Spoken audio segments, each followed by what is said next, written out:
Hola, hola niñas, esto es un arréglate conmigo para la playa.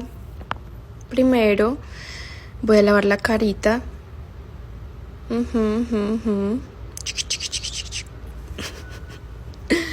Luego la seco de toquecitos.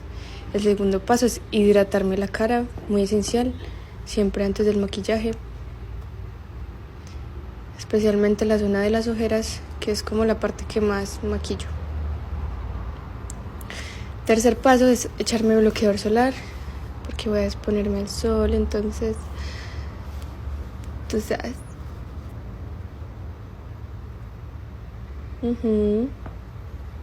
Por aquí, por aquí.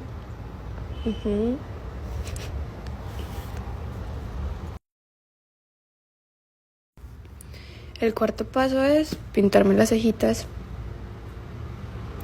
Yo uso este lapicito que lo venden en el de uno, super económico,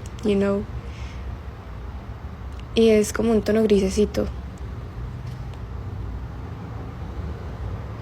Hago solo esa lineecita para que no me quede como tan oscura.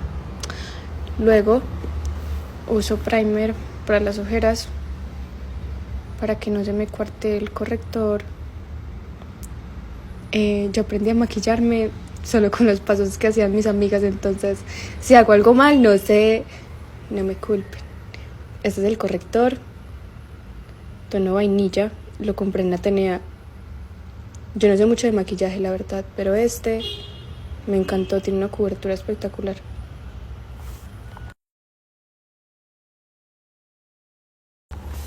Luego uso el polvito para sellar, creo.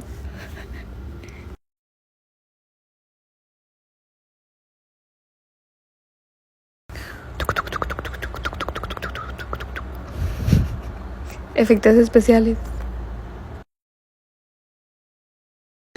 Estaba haciendo demasiado calor. Bueno, y ya por último, el ruborcito, me encanta este de barra, súper práctico y deja como muy luminoso el pómulo y un rosado muy natural. Ese lo conseguí en Chromantic. Y esta brochita también, súper práctica, uno la puede llevar para todo lado. Me encanta, me echo un poquito en la nariz. Y listo, hermosas, eso es todo lo que yo me hago como para el diario, como cuando quiero verme arregladita.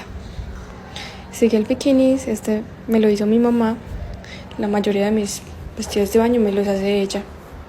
Y listo, ready para